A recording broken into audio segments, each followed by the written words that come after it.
Are you feeling nervous about having to go back to work? Like, you could be feeling nervous, anxious, excited, which is also a super valid reason.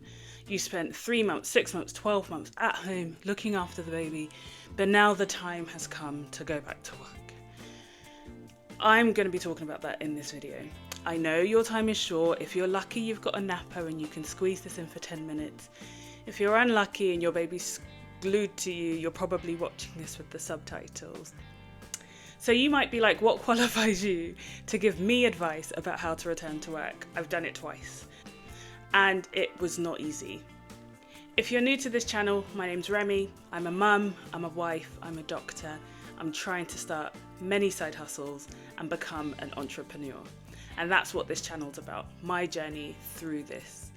In the last few years, I've had kids, and that's obviously shaped how my life has become.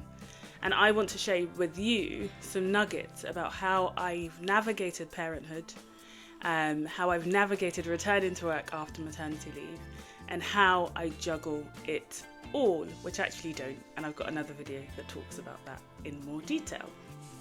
So I was reading on LinkedIn this week, and this woman must have been a HR professional, and she goes in waxing lyrical about how she feels she has failed mums who've returned to work in the past, and now she's a mum and she truly knows what it feels like to have to go back to work as a mum and have very little support.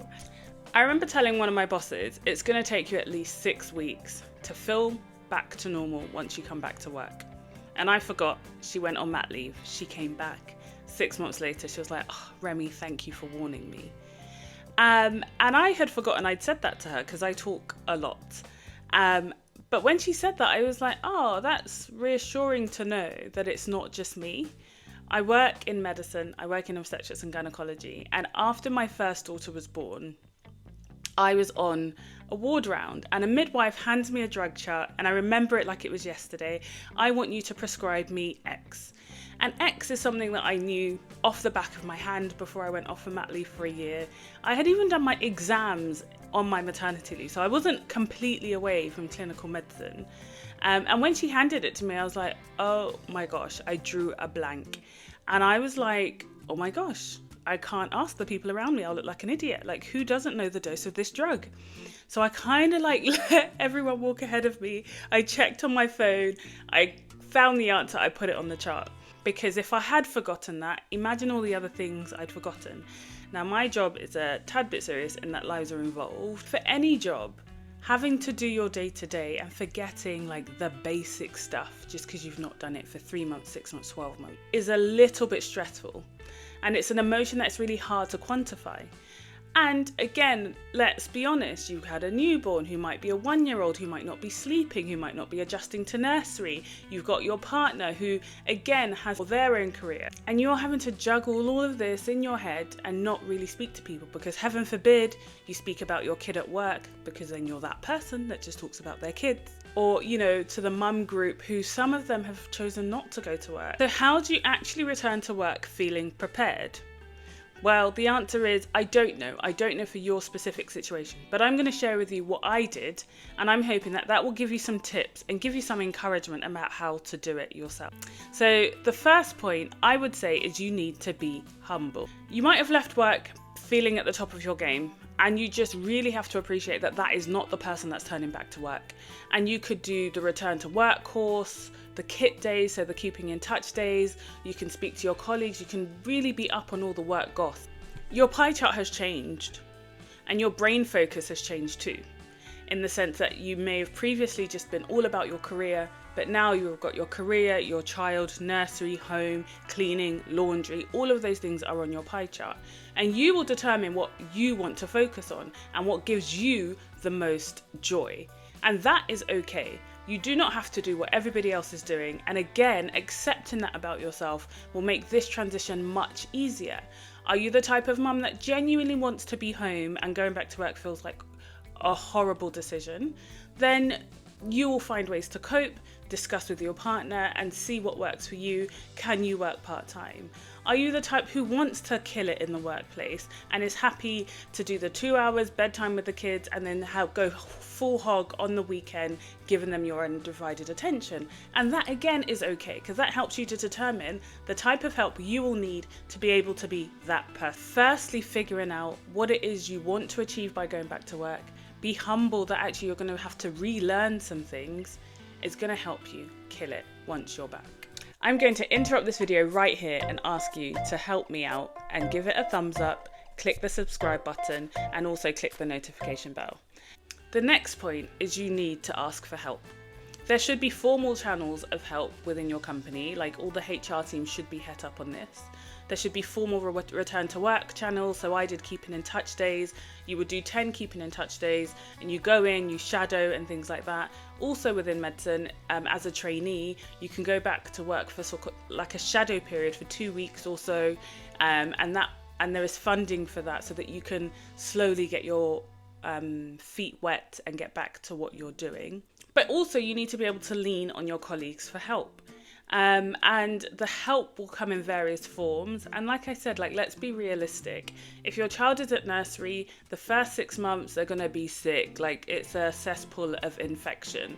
So that is a potential you being called to pick your child up in the middle of the workday, or you not being able to go to work or into work because of sick days. So again, having that honest conversation with your colleagues, with your bosses, and with yourself will make that transition less hard.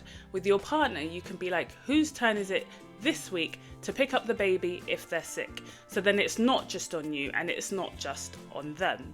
And then when you're asking for help, formal help, you need to lean into that. But when you're asking for informal help, so say you're asking for help from your colleagues or from people around you, or even from the nursery or your nanny, whatever it may be, ask the right people.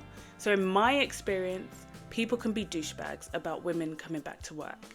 And that can be women and men. And I don't know what it is, but some people seem to think well, you chose to have kids, so that's on you.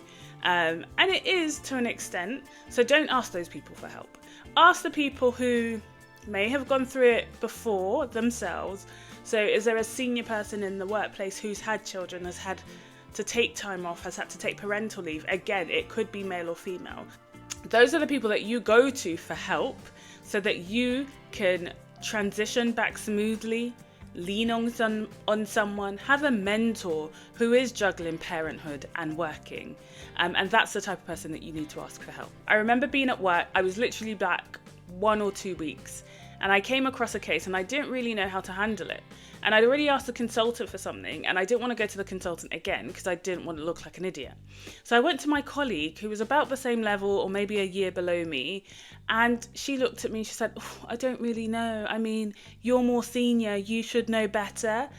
And I was like, this actual douchebag. And she doesn't know that her comments were hurtful. She doesn't know what it's like to return to work and not genuinely know the answers and not hopefully lean on your colleagues for the answers. So asking for help is important, but don't ask for help from people that will make you feel like trash, basically. You've got to be patient.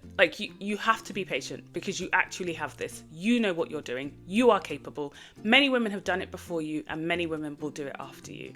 So you have to be patient with yourself, be patient with your child who's transitioning, patient with your partner who's transitioning, and be patient with your work colleagues who've probably found a way to work for a year without you there. For me, it took me 6 months the first time. The second time it was 4 months. If I have a third, hopefully it'd be less than that.